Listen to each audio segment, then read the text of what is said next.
Bem-vindas nessa noite à Terra da Esperança.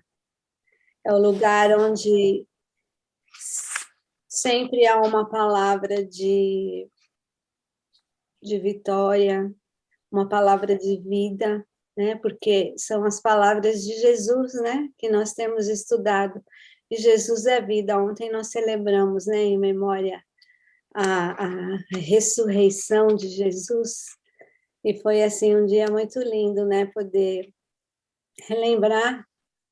E para quem, eu não sei para quem, como que foi onde vocês foram, mas onde eu fui, teve uma peça, e foi uma peça assim muito dinâmica, muito gostosa, e foi tão bacana poder assistir, né, e ver assim os milagres, e eu lembrei muito das nossas histórias aqui, lembrei muito do nosso estudo de Gênesis, né, Jesus caminhando assim, falando, fala que como que é gostoso, né, quando a gente estuda, e depois você vê algo assim similar, e você se identifica mais ainda, porque vai se tornando concreto, né, é como que se a gente apalpasse um pouquinho mais, assim, aquela vivência, né?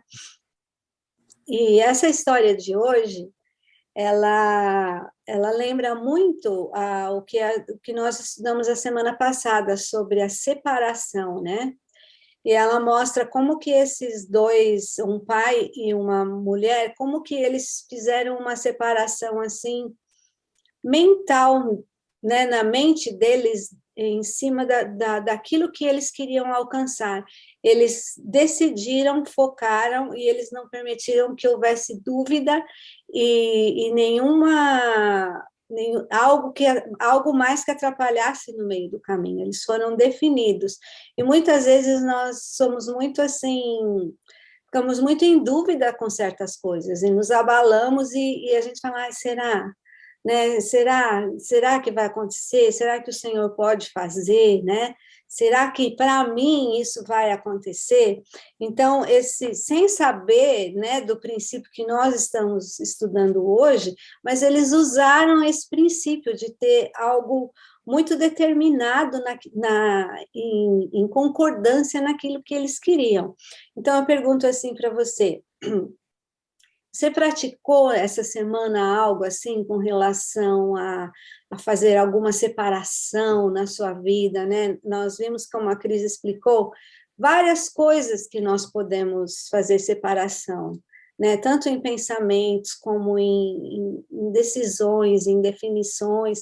Então, assim, se você praticou em alguma área, põe para nós no chat, né? Para que a gente possa ficar sabendo e participar da sua vitória, né? Você sabe que muitas vezes nós esperamos vitórias grandiosas, mas tudo começa muito pequenininho, e é o pequenininho que vai levando a nossa vida a passinhos maiores, né?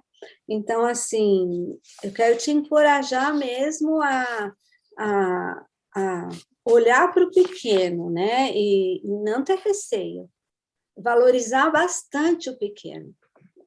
Então, eu pratiquei bastante essa semana, exatamente nesse ponto dos pensamentos. Às vezes eu acordava à noite, ou às vezes durante o dia, e eu orava por mim mesma com relação a isso. Eu falava que haja separação entre os meus pensamentos. E eu vi muitas vezes que às vezes, teve até um dia que eu estava vindo do trabalho, e eu estava com um pensamento assim de que, sabe quando alguma coisa faltou, que você não, faltou alguma coisa naquele dia que eu não fiz.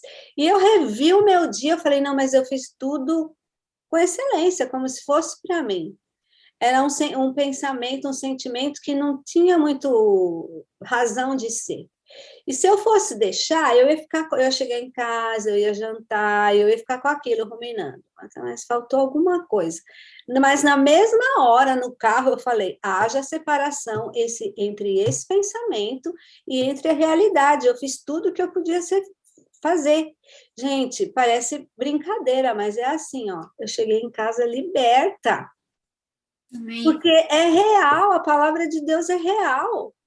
Sabe, os pensamentos, eles vêm sobre nós, a gente não pode impedir deles virem.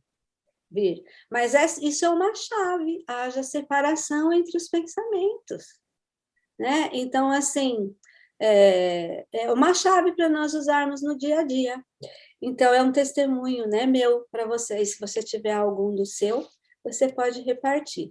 Então, a nossa história de hoje, ela se encontra no livro de Marcos, capítulo 5, de 22 a 24. E eu vou ler porque é bem curtinho. Se você quiser anotar, a Cris colocou aí, né? E eis que chegou um dos principais da sinagoga, por nome Jairo, e vendo-o, prostrou-se aos seus pés e rogava-lhe muito, dizendo: Minha filha está doente, peço-te que venhas e coloque as mãos para que sare e viva. Jesus foi com ele e seguia-o uma grande multidão que o apertava.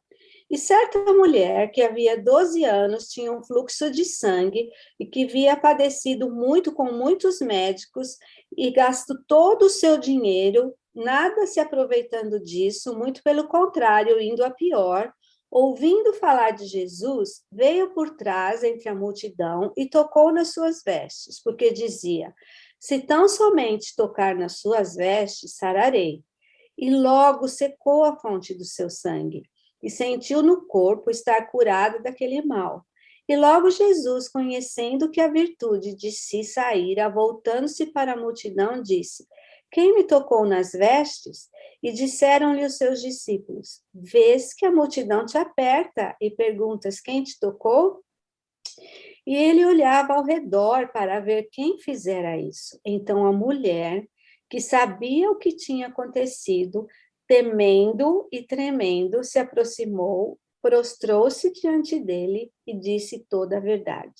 E ele lhe disse: Filha, a tua fé te salvou. Vá em paz e ser curada deste mal.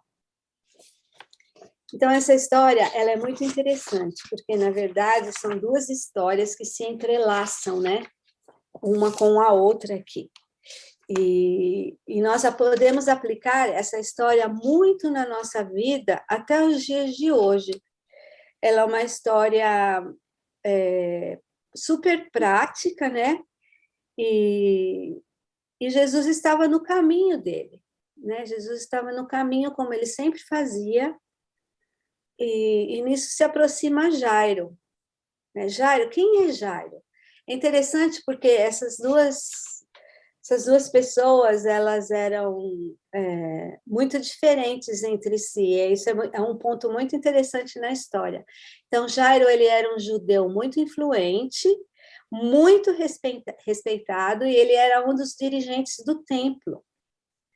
E ele tinha posses também, né? Ele era uma pessoa de posses.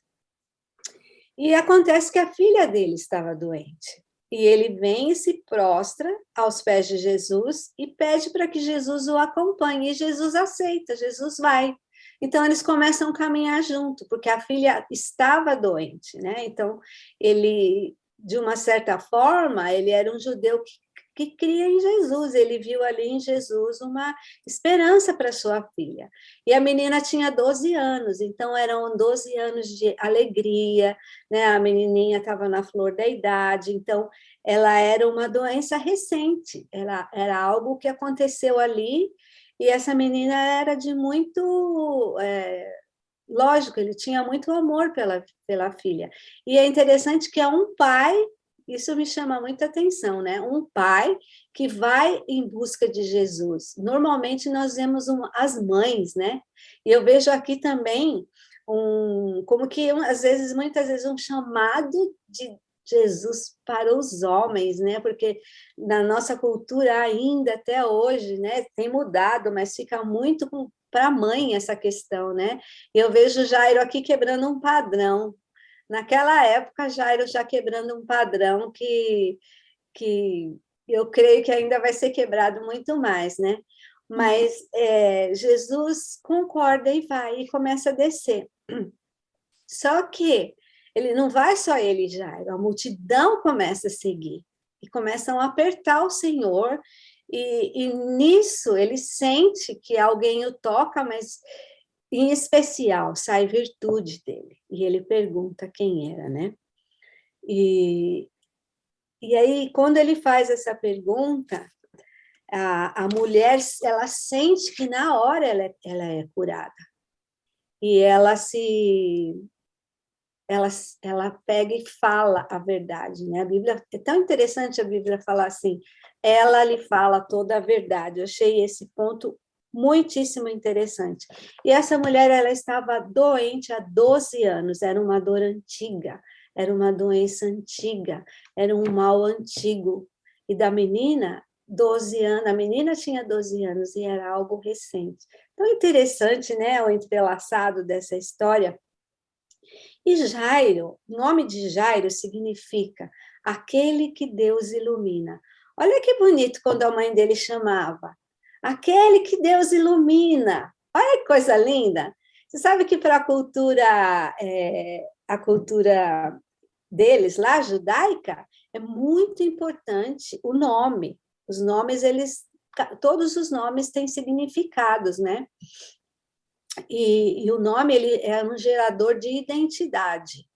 Então, quando falava Jairo, realmente queria dizer aquele que Deus ilumina. E ele tinha a ver também com a linha genealógica, né? Então, é interessante que quando a Bíblia fala sobre a mulher, ele não dá o nome da mulher.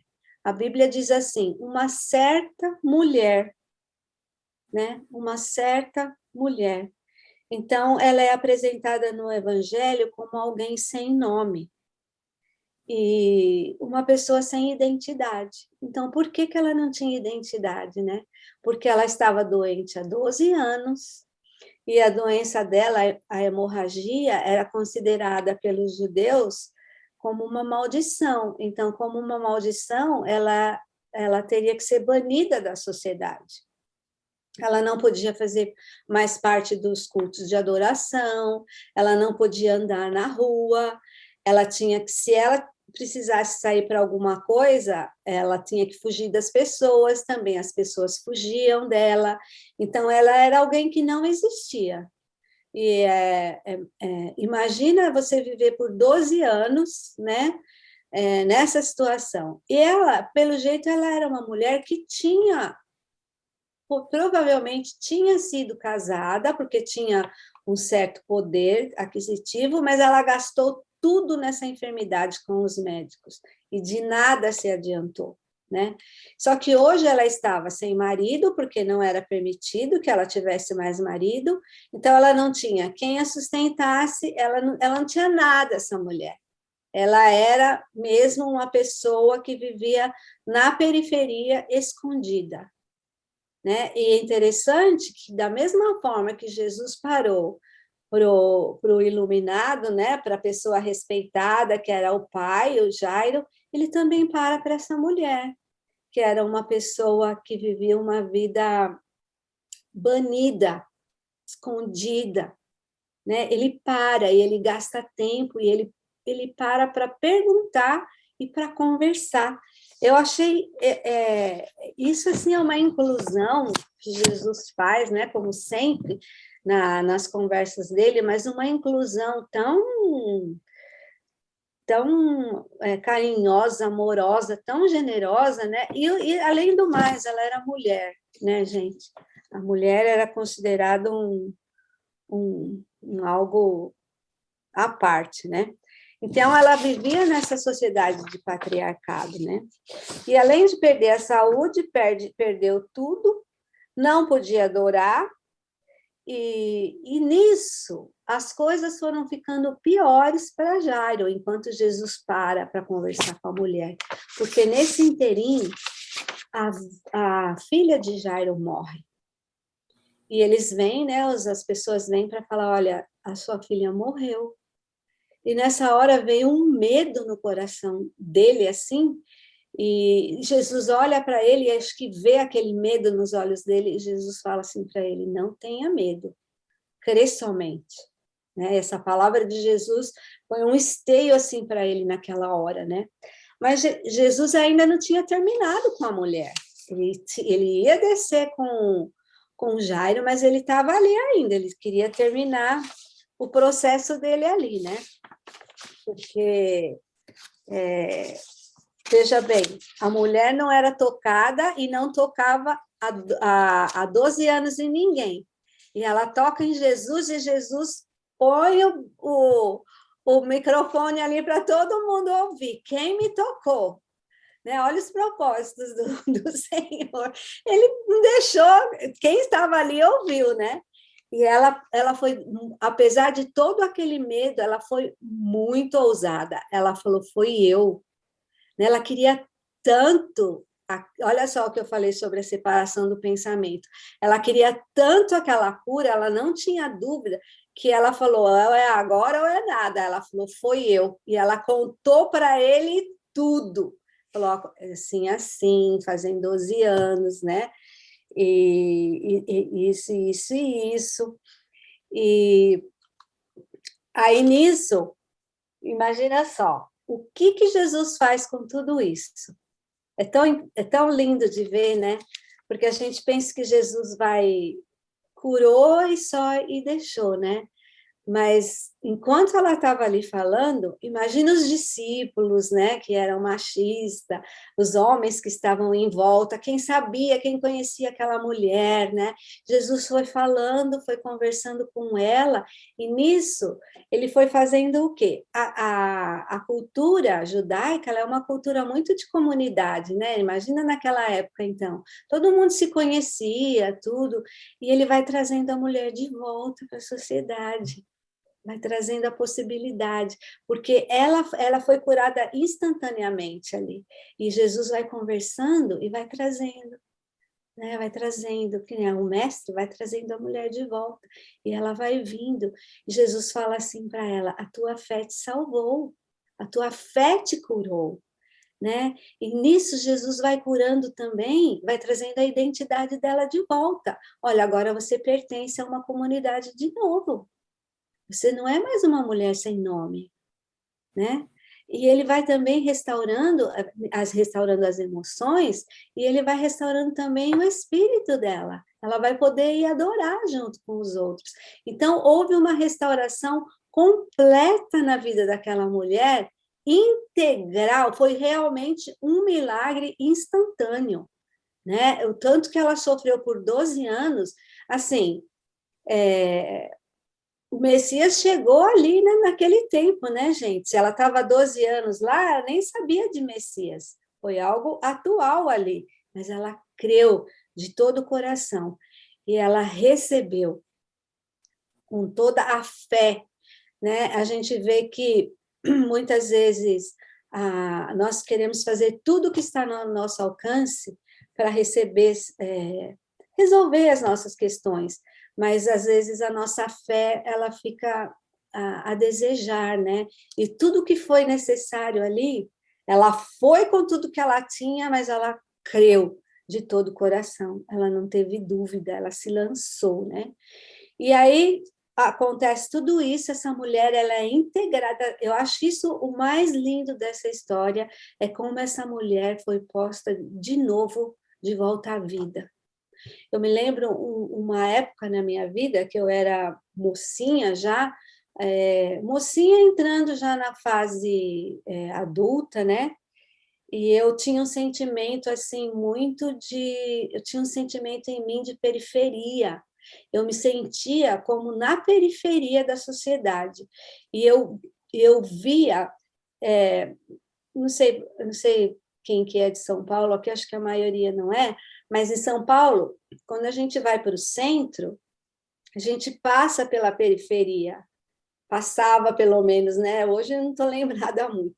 E era muito assim, você passava na periferia e você via as pessoas sentadas assim na calçada, via as coisas acontecendo, e aquelas pessoas, elas eram meio sem identidade, elas não tinham recursos, elas passavam necessidades, né? E eu lembro que eu tinha esse sentimento dentro de mim. E eu falava, ai, Senhor, eu me sinto na periferia da vida, né? E eu me via nessa imagem que eu via quando eu passava nesses lugares. E eu não sabia, não identificava muito, até quando eu fui depois, né, aprendendo, estudando, que esse sentimento meu era um sentimento de rejeição. E que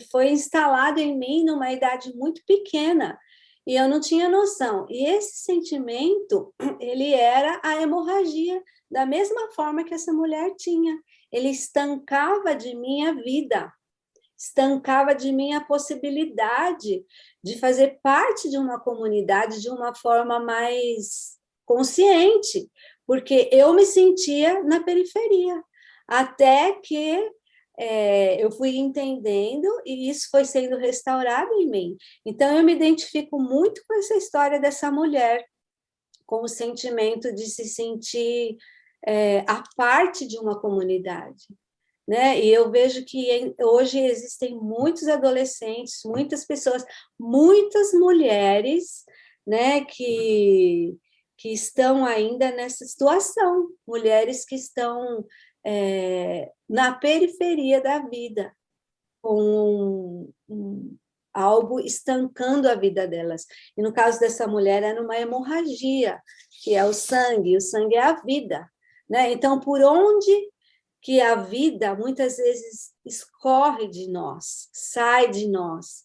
Então, quando Jesus perguntou e falou quem me tocou, ela foi e ela contou toda a verdade. Eu vejo que isso é um princípio e foi um segredo na vida dela. Ela falou toda a verdade. Então, quando é identificado o que está vazando em nós, é identificado, é falado, é verbalizado e começa a ser tratado, esses lugares de vazamento, eles vão começando a ser restaurados na nossa vida, né? Então, a sociedade está cheia de mulheres sem nome, né? Por quê? Por N razões. Então, a pergunta para nós e para você que está aí assistindo esse vídeo existe alguma área da sua vida que precisa de ser dado nome para as coisas, né? Existe algum lugar que você não está ocupando na sociedade que você, às vezes até como mãe, como esposa, né? Áreas que você não está ocupando, né? Às vezes como irmã, às vezes como vizinha, não sei, né? Às vezes não precisa pensar grande, pensa no seu mundo. Que lugar, que espaço que está precisando de nome eu não estou dando, porque está vazando, eu não estou tendo condições e recursos. Sabe por quê? Porque Jesus está presente e Ele quer nos restaurar. Amém. Essa é a boa nova. Amém. Essa é a boa nova. Pode ser uma dor recente, como foi da menina, e pode ser uma dor antiga, como foi a dor dessa mulher. Para Jesus não tem diferença nenhuma. E para Jesus não tem diferença se o nome que é chamado é de o iluminado ou se não tem nome, porque ele dá nome para quem não tem nome e ele continua chamando aquele que tem nome pelo nome. Então, é muito profundo o evangelho do Senhor Jesus. E essa história, eu me identifico muito com essa história, eu acho muito linda, né? E a forma como Jesus cuidou. Só que Jesus continua e ele vai com Jairo, né, até a casa dele. E quando chega lá, tá todo aquele ambiente, né, gente? Um ambiente de luto, de dor, as pessoas estavam chorando, lamentando, né? E Jesus, ele simplesmente ele chega, ele chama a menina e ele fala: menina, eu te ordeno, levanta. E a menina ressuscita. Jesus fez 3 milagres de ressuscitar os mortos, né? Ele fez de Lázaro, dessa menina, e fez do filho da mulher no caminho, né? Então, a menina é restaurada e é entregue para o Pai, né? Ela é entregue para o Pai. Então, o que eu vejo interessante para nós aqui nessa história é que nós podemos, sim, identificar por onde as nossas energias e as nossas as nossas forças minam, dar nome a elas. Dessa mulher era uma hemorragia, era um sangue que vazava. E não teve médico que curou. Já viu quando você não está bem e você faz todos os exames e seus exames estão bem? A dor é de outro lugar. Né? E muitas vezes é só o Espírito Santo que vai poder tocar naquele lugar. Então, assim, se não sabe o nome, fala, Espírito Santo, eu não sei nem o nome do que é que eu tenho, mas o Senhor sabe. Então, como diz naquele cântico, entra na minha casa, entra na minha vida, mexe com as minhas estruturas, sara todas as feridas. Então, é isso que eu quero, que eu tenho buscado para a minha vida, né?